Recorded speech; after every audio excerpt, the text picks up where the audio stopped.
Bonjour à tous, je suis Ndomi Gendry, ingénieur de travaux agricoles, spécialisé en production animale, gérant de la structure Fishland Industry.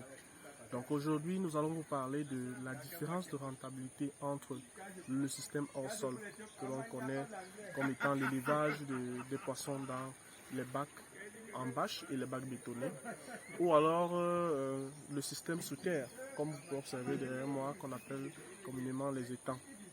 La différence entre le milieu hors sol et les étangs que vous pouvez observer derrière nous sont telles que dans le milieu hors sol, l'homme c'est-à-dire que l'activité est dans sa totalité contrôlée par l'homme.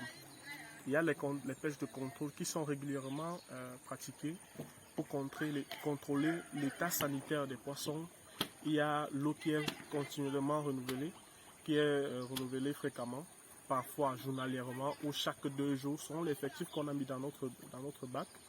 Et l'alimentation est totalement apportée par l'homme.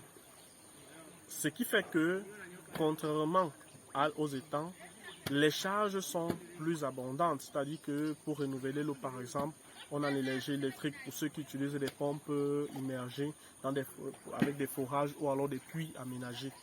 On a la main-d'œuvre qui est plus abondante parce qu'il y a l'homme qui va surveiller constamment, c'est lui qui va actionner le renouvellement de l'eau de façon parfois mécanique, parfois automatique pour ceux qui peuvent. Et vous voyez que tous ces phénomènes-là entraînent, n'est-ce pas, des charges qui sont supérieures au système sous terre. Nous disons que c'est supérieur au système des étangs. Pourquoi? Parce que les charges principales au niveau des étangs sont déjà d'abord l'investissement qui consiste à creuser ces étangs. Une fois qu'on les a creusés et qu'on s'assure qu'on a une bonne source d'approvisionnement en eau, ça peut être par nappe phréatique, ça peut être, n'est-ce pas, des eaux canalisées pour approvisionner notre étang. Une fois qu'on a fait cela, l'approvisionnement en eau ne nécessite pas une certaine dépense, n'entraîne pas certaines charges dans la mesure où on ne va pas dépenser en énergie telle que l'électricité. Peut-être parfois le carburant parce qu'il va falloir utiliser la motopompe pour approvisionner le temps, mais toujours est-il que les charges sont réduites. La main d'œuvre est réduite puisque après avoir creusé notre étang, on n'aura plus besoin de renouveler l'eau continuellement ou alors journalièrement comme dans les bacs hors sol. C'est pour ça qu'on dit que la main d'œuvre est moins importante. Donc, comme vous avez pu observer tout à l'heure, il y a juste quelqu'un qui va venir nourrir, qui va faire des pêches de contrôle pour voir si les poissons sont malades.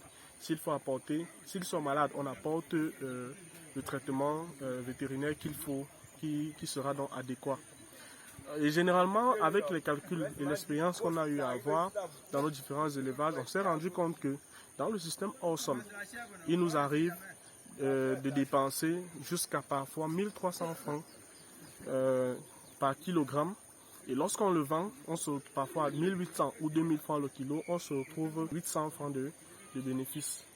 Maintenant, si vous êtes dans le milieu hors sol, le système en étang, où les charges sont limitées, nous nous sommes retrouvés parfois dans les dépenses de 800 francs à 1100 francs au maximum de dépenses sur un prix de vente de 2000 francs. On se retrouve là entre 1200 francs et 900 francs et 1200 francs de marge bénéficiaire dégagée. Donc on se rend compte que les étangs sont plus bénéfiques.